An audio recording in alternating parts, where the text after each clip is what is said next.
Hello, good people. Welcome back to another video tutorial working on my Pong game here in FlowLab.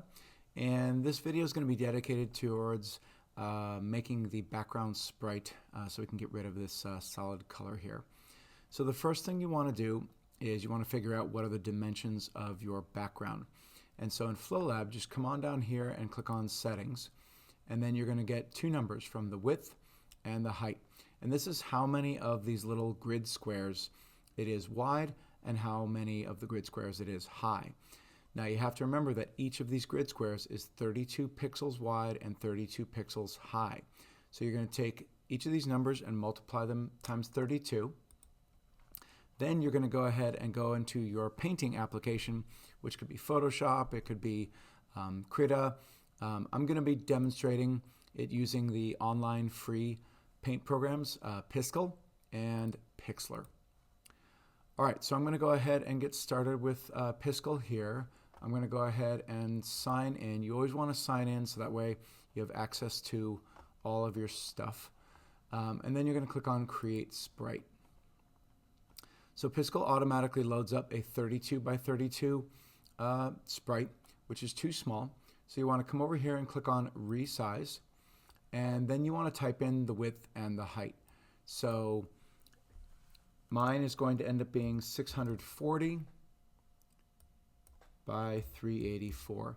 And again, that's because I took the numbers from FlowLab and multiplied them each by 32. You then click on Resize, and there we go. That's what it's looking like. So you would go ahead and draw yours, your sprite out here. I recommend that you definitely use layers over here just to make a more complex piece. And then when you're all done, you'd want to come over here, click on Save, give it a title, and click on Save to your gallery. Then, of course, when you're ready to bring it into FlowLab, you'd click on the Export feature, you choose PNG, and you'd click on Download. And that way you'd be all set. All right, moving over to Pixlr. I'm going to choose Advanced Pixlr E. I'm going to click on Create New. And again, for the width and the height, I'm going to type in my numbers here. You can either choose to have no background or turn the background on.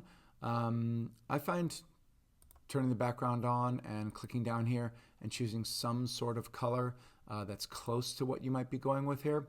I generally stay away from white canvases, and I usually go with like a middle gray or something like that, just so I'm not staring at the bright white. Click on Create, and there we are. So now I'm going to go ahead and get some color inspiration, a color palette. This is a great site that I use from time to time called Photochrome, and I'm going to go ahead and I'm going to type in steampunk, since that's the theme that I'm going for here. And it's going to give you, it's using Unsplash Photos. It's going to give you a color palette over here, which you can click on the little slider here and you can kind of tweak it just a little bit. You get pretty decent results. What I like is you get some photos from Unsplash and then you get colors from those photos. So I'm going to go ahead and use this one here on the bottom right. I'm going to take a screenshot. And now I've got that as a screenshot. I'm now going to go back to Pixlr. I'm going to come here to the layers and click on Add Layer, and I'm going to add an image layer. I'm then going to navigate to where my screenshot saved. I'm on a Mac, so it's saved to my desktop, and I'll bring it in. And when it comes in, it's a lot bigger, so you have to zoom out. I'm going to use the Arrange tool here, and I'm just going to click and drag and make it smaller so that I can see it. Something like that. And zoom back in. Okay, so what I like to do is when I start any project, whether it's going to be for a game or an animation or just digital art in general, is I like to start off with just kind of a nice big chunky brush and just get rid of the solid color background. So I'm going to go ahead and I'm going to change this layer here. I'm going to go ahead and change the name to BG for background. And there we go. So I'm going to use two keys now quite a bit. I'm going to use the key I, and that's going to allow me to sample some colors here. And then I'll press B and I'll go into the brush tool here. So I'm going to go ahead and do I, and I'm going to go ahead and grab this middle color here. Then B. Now for my first brush, I'm going to come up here. I like a nice big chunky sort of messy sloppy chaotic brush. So I'm going to go ahead and choose a square brush, and here are the settings that I'm going to use. I've got size 70 here. I'm going to change the stepping from 20%. This is what 20% looks like. You'll see that it kind of,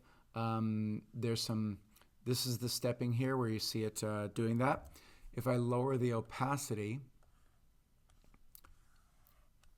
again, you'll see what that looks like. So I'm going to change the stepping to 0%. And now you'll see that I get a much smoother approach. So I like that there. And I think that's about it. Yeah. Oh, actually, sorry. I'm going to come back up here. This is the shape of the brush tip. So what I like to do is I like to go ahead and squeeze this down just a little bit so I get more of a rectangle, which to me feels and responds a little bit more like a traditional brush tip. Okay, and you'll see that my opacity is less than 50%.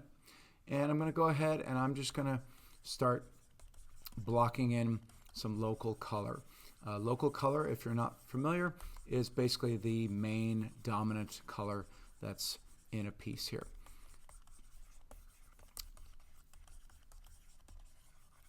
So I'm just getting in some color there.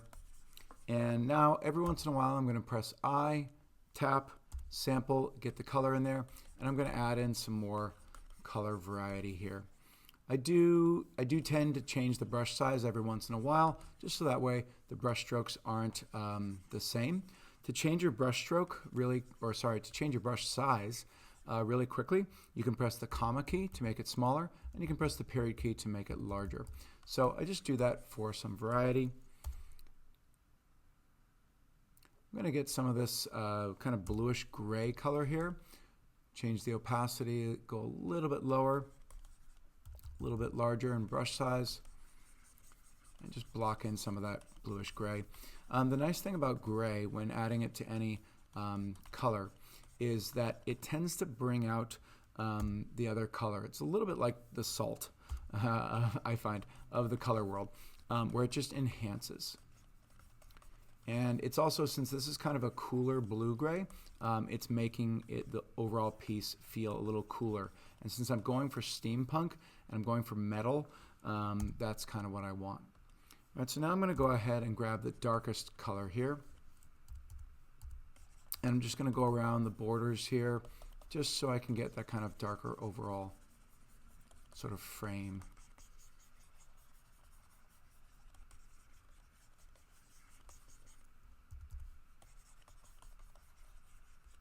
And again, if I feel like I've got too much of a frame and I went a little too heavy on the dark, not a big deal. Just sample one of the lighter colors, brush it back in, and just brush it back.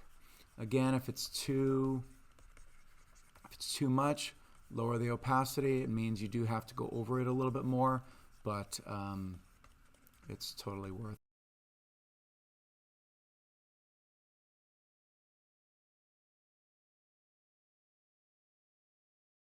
Where you want to go from here is, now that I've got the basic background local color laid in, I can go ahead and I'm going to come over here to the layers, click on add, and this time it's going to be an empty layer. And this is going to be now whatever it is I really want to see in here.